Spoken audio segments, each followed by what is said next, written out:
And what have you got for us, Hoppy? Anything you'd like to bring up at all? Well, I think it might be prudent that while I've got my opportunity and my moment in the sun, Duff, I'm sort of focusing on probably some of the older lads divisions, and I'd like to maybe mention the under-13s first, and if we can have a quick look at that. What a dour struggle we saw on the weekend with Clarence 1-3-15 v Sandy Bay Blue 1-7-13. In perfect conditions. Perfect conditions. What a struggle that was. Now Clarence are going very nicely. They're equal on top because the other team there, the Clarence Roos, were 121 to Brighton 28. Very even sort of competition there, but at the moment those two Clarence teams are shaping up to be the ones to beat. In our favourite division, the under-14s, this is the one I've got my eye on, Duff. We mentioned it last week, and it's come true. Get yourselves down to Queenborough this weekend because we've got the Clash of the Titans, the undefeated Lauderdale v Sandy Bay.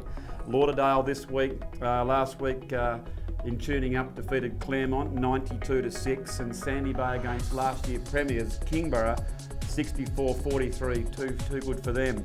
Just quickly in that game there, Duff, there's a couple of key matchups I think we'll keep our eye on down at the Queenborough Oval. In the ruck will be a big one there. You've got Stalker for Sandy Bay versus the big fella in Hopwood for Lauderdale, as well as Young Jones, a really prime move for Sandy Bay v Hibbard in the middle.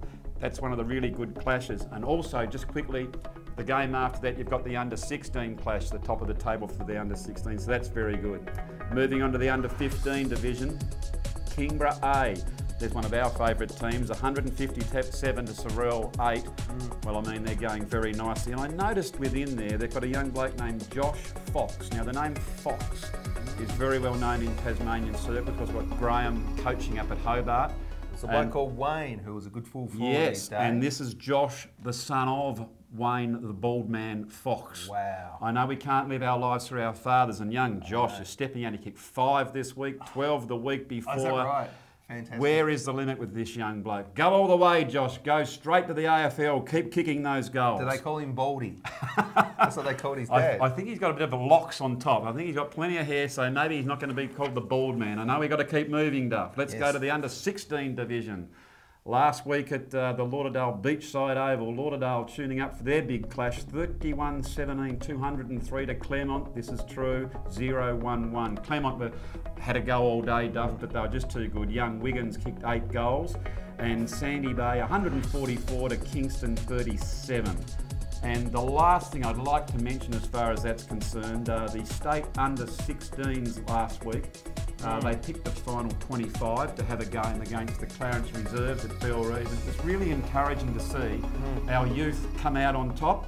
So the state under-16 probables defeating the Clarence Reserves in a very tight fought game. So that was just to get a gauge, seeing how these young boys would go against men's bodies, and they came out with flying colours, Duff. Hoppy, that's what I've got there. Well done, mate. Fantastic as always. We've got to go, Hoppy, and we're going to finish the show with 7 plays in 7 days. Of course, we saw the winner earlier on of last week's episode, and well, that's it, mate. It's been another great show. Hope fantastic. you've enjoyed it, viewers. We're getting the wind up. Got to go, Hoppy. All right, we'll see you next week. Get your kicks at the footy.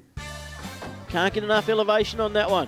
Here we go. The young fella, little fella, ducks his head and then kicks for goal and puts it through. That is a beauty.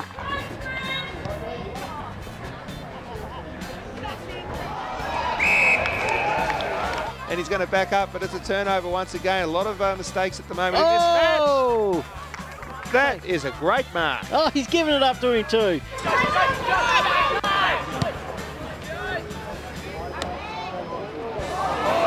His preferred boot.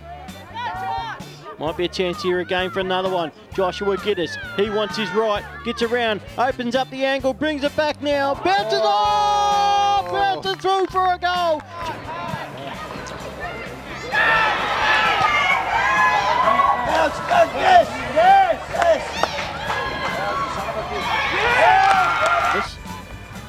Heard the footsteps behind him. He did well. Good stuff here. Joshua Hills takes a bounce, runs in towards the goal. He really deserved this one. It's a nice kick up the boot and he gets it.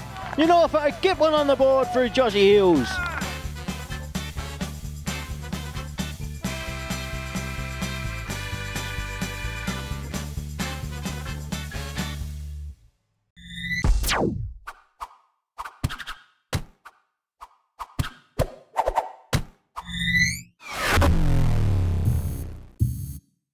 Footy.